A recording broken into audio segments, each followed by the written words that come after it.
ये सुन कृति की आंखों में आंसू आ गए और मयंक भी हैरानी से अपने भाई की ओर देखने लगा। ये सब बोलने के बाद अयान ऑफिस के लिए निकल गया, बिना ये सोचे कि उसकी बातों का कृति पर क्या असर होगा।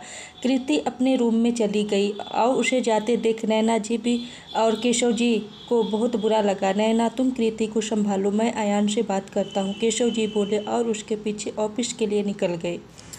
अयान की बातें सुन कृति अपने रूम में आ गई और आकर बेड पर बैठ गई। उसके पीछे पीछे नैना जी भी उसके रूम में आ गई। उसे परेशान देख नैना जी उसके सामने आकर बेड पर बैठ गई। उसका हाथ पकड़कर बोली, कृति बेटा, तुम तो जानती हो ना कि तुम दोनों की शादी किन हालातों में हुई। मैं जानती हूँ कि अयान ने जो कुछ भी कहा वो सुनकर तुम्हें बहुत बुरा लगा होगा। बस थोड़ा वक्त दो, धीरे धीरे सब ठीक हो जाएगा। माँ, आप चिंता मत कीजिए, मैं बिल्कुल ठीक हूँ। मैं जानती हूँ जो भी हुआ वो सब एक मजबूरी थी, लेकिन मैंने इस रिश्ते को उसी वक्त अपना लिया था जब मैं अयान के साथ शादी के बंधन में बंधी थी। मैं इंतज़ार करूँगी तब तक जब तक कि वो खुद इस रिश्ते को अपना नहीं लेते। कृति ने नैना जी से कहा तो वो मुस्कुरा दी, और फिर हम दोनों में अंतर भी तो ज़मीन आसमान का है। कहाँ मैं गाँव की रहने वाली और वो शहरी बाबू। हमारे रिश्ते में वक्त तो लगेगा ना, कृति बोली। अच्छा, क्या कमी है तुझ में बता तो। पढ़ी लिखी है, बड़ों का आदर सत्कार करने वाली है, सारे घर के काम काज जानती और देखने में इतनी सुंदर कि चांद भी शर्मा जाए। नैना जी बोली, अरे माँ बस भी करो, आप तो मेरी तारीफों की जड़ी ही लगा दी। कृति बोली, सच्ची बोल रही हूँ, किस्मत वाला है मेरा अयान जो उसे तेरे जैसी जीवन संगिनी मिली। नैना जी बोली, छोड़िए ना माँ, ये बताइए कि मैं शाम को क्या पहनूं। कृति अपनी अलमीरा खोलते हुए बोली। नैना जी ने उसे पीछे कर अलमीरा बंद कर दी और बोली, चल मेरे साथ। चल ना। नैना जी कृति का हाथ पकड़ उसे अपने साथ अपने रूम में ले आई। फिर वो अपनी अलमीरा के पास गई और उसमें से एक गिफ्ट निकाला और कृति के पास ले आई।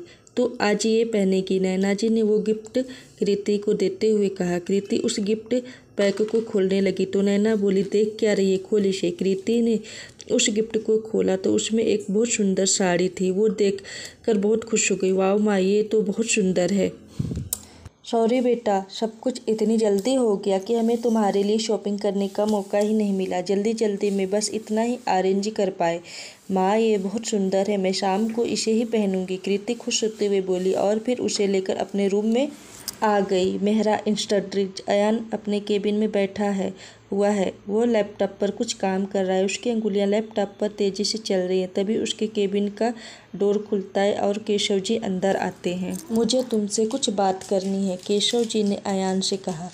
कहिए, अयान ने बिना उनकी तरफ देखे लैपटॉप में अपनी नज़रें गड़ाए हुए कहा। तुम कृति के साथ ऐसा नहीं कर सकते। जो भी हो, अब वो तुम्हारी पत्नी है। तुम्हें उसके साथ कुल देवी की पूजा करने के लिए चलना है शाम को, केशव जी ने कहा। तो अयान की उंगलियां जो लैपटॉप पर अब तक नाच रही थी अचानक से रुक गई। मिस्टर मेहरा, ये ऑफिस है, हमारा घर नहीं। यहाँ पर ऑफिशियल मैटर सॉल्व होते हैं, ना कि घरेलू मैटर, अयान ने कोल्ड वॉइस में कहा और वापस लैपटॉप पर अपना काम करने लगा। ये ऑफिस भी मेरा घर है और मेरा ऑफिस भी। शाम को चल रहे हो, केशव जी ने कहा। अच्छा, अगर ना चलूँ तो फिर से मरने की धमकी देंगे आप। मेरी ज़िंदगी बर्बाद तो कर चुके हैं उस गंवार लड़की से शादी करवा के। अब और क्या बाकी है। आपके कहने पर मैंने कर ली शादी, उससे शादी बन गई आपके घर की बहू। लाज रख ली मैंने आपके बात की। अब इससे ज़्यादा की उम्मीद मत करना, अयान ने कहा। अच्छा ठीक है, चल मैं कृति को यह ऑफिस ले आऊँगा, सबसे मिलवाऊँगा, केशव जी ने कहा। तो अयान की आंखें बड़ी हो गई।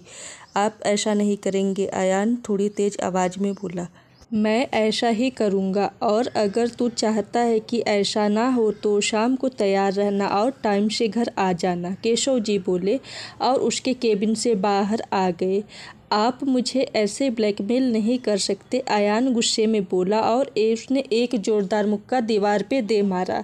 अयान को लगता था कि अगर सबको पता चलेगा कि उसने गांव की गंवार लड़की से शादी कर ली है तो उसके सबके सामने इंसल्ट हो जाएगी। वो मुंबई के फेमस बिजनेसमैन में से जो एक था और मोस्ट एलिजिबल बैचलर का टैग भी उसके पास था। अपनी इसी गलतफहमी के चलते उसने केशव जी से शादी की बात सबसे छुपाने के लिए कहा था, लेकिन वो नहीं जानता था कि कृति रहती ज़रूर गांव में थी, लेकिन उसके तौर तरीके मॉडर्न थे।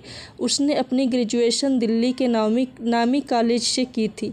उसके पिता ने अपनी बीमारी के चलते ग्रेजुएशन के बाद ही उसकी शादी तय कर दी थी, क्योंकि वो चाहते थे कि उसके रहते ही उनकी बेटी ससुराल चली जाए। शाम का समय कृति ने वही साड़ी पहनी जो उसे नैना जी ने पहनने को दी थी। वो रेड कलर की साड़ी में बहुत जच रही है। मैचिंग ज्वेलरी, ओठ पर रेड लिपस्टिक, माथे पर मैचिंग बिंदी और हल्का सा मेकअप उसके चेहरे में चाँद लगा रहा है। उसने अपनी लंबी बालों की एक सुंदर सी चोटी बनाई हुई है, हाथों में लाल चूड़ी और गले में मंगलसूत्र पहना हुआ है।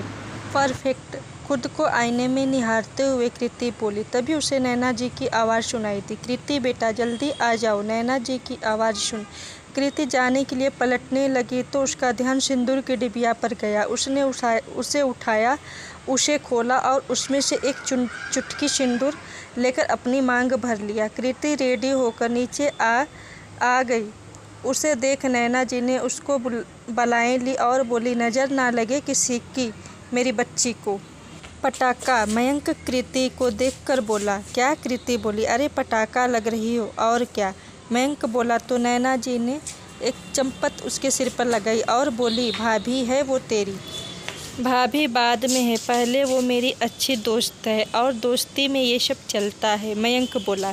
बातों में इससे कोई नहीं जीत सकता है ना माँ, कृति बोली। बिल्कुल सही कह रही तू कृति बेटा, केशव जी बोले। केशव जी को आते देखकर नैना जी ने अपनी नज़रें दरवाजे पर जमा ली और उनके पास आकर बोली, आयान नहीं आया? आ जाएगा, केशव जी बोले। अगर नहीं आया तो? नैना जी घबराते हुए बोली। वो ज़रूर आएगा, तुम फिक्र मत करो, केशव जी बोले। अगर वो नहीं आया तो कृति को क्या जवाब दूंगी मैं? मयंक के साथ हंसती हुई कृति को नैना जी देखकर बोली। अब तक केशव जी भी रेडी होकर आ गए थे। चले, केशव जी ने सबसे कहा तो सब उनकी ओर देखने लगे। पापा भाई को तो आ जाने दो, मयंक बोला। पूजा शाम 6 बजे है और अभी 4 बज रहे हैं। अयान अपना काम ख़त्म करके सीधे वहीं पहुंच जाएगा, केशव जी बोले तो उनकी बात मान गए, लेकिन नैना जी उन्हें आंखें बड़े करके देखने लगी। केशव जी ने पलकें झपकाकर उन्हें आश्वासन दिया तो उन्हें हाँ में गर्दन हिला दी। सब कुल देवी के मंदिर के लिए निकल गए, जो कि 1 घंटे की दूरी पर था। सब बहुत खुश नज़र आ रहे थे। करीब 5 बजे सब मंदिर में पहुंच गए। पंडित जी पहले ही वहां मौजूद थे। नैना जी ने कृति को पंडित जी के पैर छूने के लिए कहा। कृति ने पंडित जी के पैर छुए और उनसे आशीर्वाद लिया। कृति और नैना ने पंडित जी के साथ मिलकर पूजा किया। सारी तैयारी कर ली थी। अब इंतज़ार था तो सिर्फ अयान का। 15 मिनट बाकी है पूजा शुरू होने में और अयान अभी तक नहीं आया और फ़ोन भी नहीं उठा रहा। नैना जी परेशान होते हुए केशव जी से बोली। सब अयान के आने का राह देख रहे हैं, लेकिन अयान का कुछ अता पता नहीं। अब तो नैना जी के साथ केशव जी के चेहरे पर भी परेशानी के भाव आ गए थे और उनके चेहरे का रंग भी उड़ गया था। क्या अयान पूजा में शामिल होगा? जानने के लिए अगले भाग का इंतज़ार करें। और वीडियो पसंद आए तो वीडियो को लाइक, कमेंट, शेयर करें और चैनल पर न्यू आते हैं तो चैनल को सब्सक्राइब करें। फिर मिलूँगी अगले भाग में, तब तक के लिए बाय। और हाँ, स्टोरी पसंद आए तो प्लीज़ कमेंट करके बताएं। मैं अपने सब्सक्राइबर से यह बताना चाहती हूँ कि कुछ लोग, 1-2 लोग हैं जो मेरे पीछे पड़े हुए हैं। मुझे नहीं पता था कि मैं उनके लिए इतना इम्पोर्टेंट हूँ कि मेरे ब्लॉग करने के बाद भी मेरे चैनल पर ताकि मैं क्या कर रही हूँ अपने चैनल पे। हद है, थोड़ा सा भी शर्म नाम का चीज़ नहीं है उनके पास। इतना बेशर्म लोग तो मैं आज तक नहीं देखा। कि बाकी जो मेरे अच्छे फ्रेंड हैं उन सब का सपोर्ट के लिए thank you so much. Thank you देसी आर्ट एंड ब्लॉग्स।